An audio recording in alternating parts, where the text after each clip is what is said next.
Hello everyone, welcome to my YouTube channel. সবাই তোমরা কেমন আছো? আশা করি সবাই খুব ভালো আছো। সো দেখো, আজকে হচ্ছে আমি একটা জায়গাতে যাচ্ছি। তো কোথায় যাচ্ছি দেখো, কোথায় যাচ্ছি মানে জানতে হলে দেখতে হবে তোমাদের পুরো ব্লগটা এবং আমার সাথে থাকতে হবে শেষ অবধি। তো দেখো, আমি হচ্ছে ফার্স্ট অফ অল সকালবেলা ঘুম থেকে উঠে সমস্ত কিছু করে তাড়াতাড়ি করে রেডি হয়ে বেরিয়ে গেছি। প্রায় আমরা বেরিয়েছিলাম 10টার দিক করে। 10টার দিকে বেরিয়ে তারপরে হচ্ছে আমরা বেলদা রোডটা ধরে নিয়েছি। তো বেলদা রোডটা ধরে আমরা আজকে যাচ্ছি হচ্ছে বালাসরের পঞ্চলিঙ্গেশ্বর মন্দিরে। তো এর আগেও আমি পঞ্চলিঙ্গেশ্বর মন্দিরে গিয়েছি, কিন্তু আজকে হচ্ছে সেকেন্ড টাইম যাচ্ছি। আর আজকে হচ্ছে বাবাকে নিয়ে যাচ্ছি, কারণ বাবা তো দেখেনি এর আগে। তো আজকে বাবাকে ইচ্ছে আছে এটা ভালো করে দর্শন করাবো এবং ঘুরিয়ে দেখাবো। তো আমাদের ফার্স্ট টোল এখানে যাওয়ার জন্য আমার মেদিনীপুর থেকে আমি গিয়েছি। মেদিনীপুর থেকে টাউন থেকে আমার হচ্ছে প্রথম দুটো টোল লেগেছে। তো দুটো টোল অতিক্রম করার পর তারপর বালাসর গিয়ে মানে জলেশ্বর, তারপর বালেশ্বর, তারপরে বালেশ্বর থেকে তোমাকে একটু রাইট সাইডে টার্ন নিতে হবে। রাইট সাইডে টার্ন নেওয়ার পর তারপরে হচ্ছে তোমার লেফট সাইডে যেতে হবে। দেখবে ওখানে তোমার সাইডে লেখা রয়েছে কোন দিক দিয়ে যেতে হবে। তো দেখো, ওই রাইট সাইডে টার্ন নেওয়ার পরই আমরা পাহাড়গুলোকে দেখতে শুরু করে দিয়েছিলাম।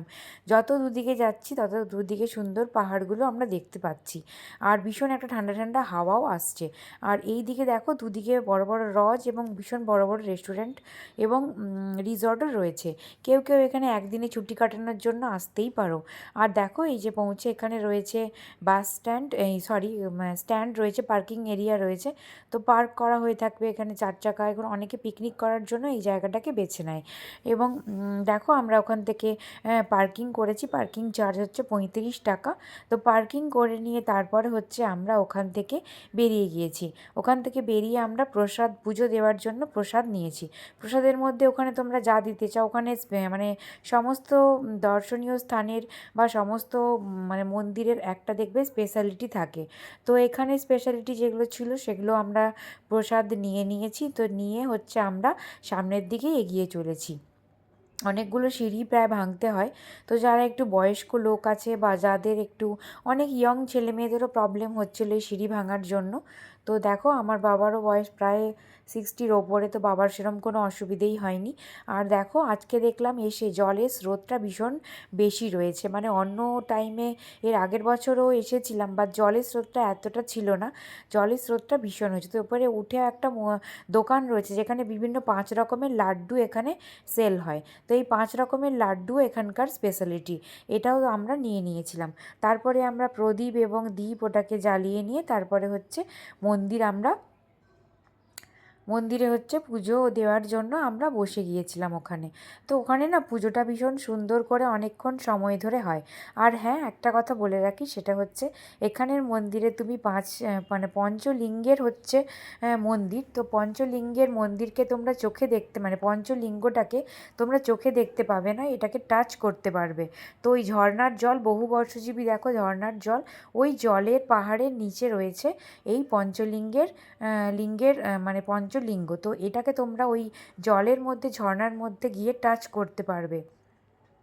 আর যেখানে পুজো হচ্ছে দেখো ওই পাশটায়, ঠিক ওই জায়গাটাতেই হচ্ছে তোমার ওই জায়গাটাতেই হচ্ছে মানে পুজো করার জন্য সবাই বসে আছে।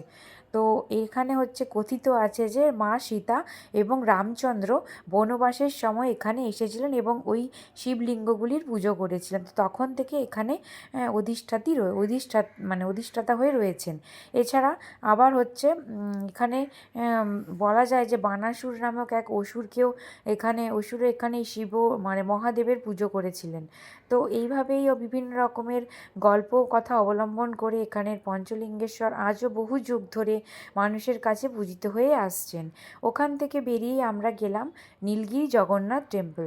এই নীলগিরি জগন্নাথ টেম্পলটাও ঠিক ওই কাছাকাছি রাস্তাতেই রয়েছে।